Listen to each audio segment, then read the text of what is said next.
கர்த்தருடைய வேதத்தில் பிரியமாயிருந்து இரவும் பகல தியானிக்கிற மனுஷன் பாக்கியவான், ஆசீர்வதிக்கப்பட்டவன்.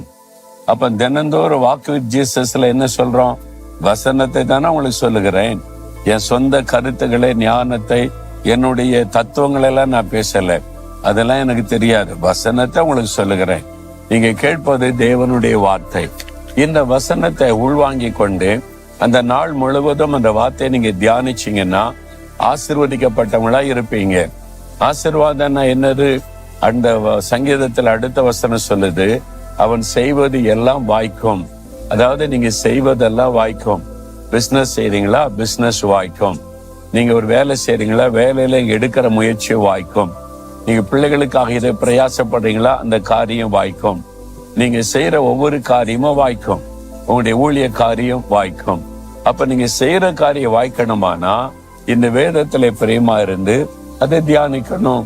அதனால்தான் சொல்ற, தினம் காலையில எழுந்து நீங்க வசனத்தை தியானித்து ஜெபிக்கணும்.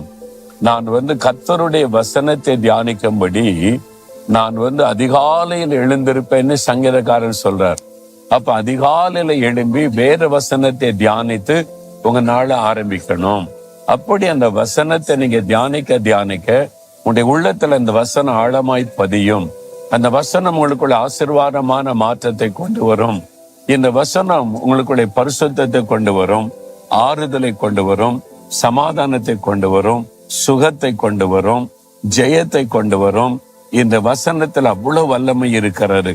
ஏனென்றால் இது தேவனுடைய வார்த்தை. தேவன் தம்முடைய வார்த்தைகளை எழுதி நம் கையில தந்திருக்கிறார்.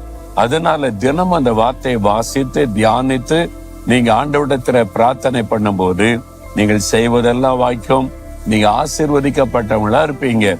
இன்னைக்கு உங்களுடைய வாழ்க்கையில ஏதோ ஒரு ஆசீர்வாதம் தடைப்பட்டு நிக்குது, காரிய வாய்க்கல, கலங்கி நிக்கிறீங்கல்ல, உடனே கர்த்தருடைய வேதத்தை வாசிங்க. முடிந்தா முழங்கால் படியிட்டு ஒரு அதிகாரம் 2 அதிகாரம் வாசித்து அந்த வார்த்தைகளை வைத்து ஜெபம் பண்ணுங்க. இன்றைக்கே காரியம் வாய்க்கும். நீங்க சோதித்து பாருங்க, அற்புதம் நடப்பதை நீங்கள் காண்பீங்க.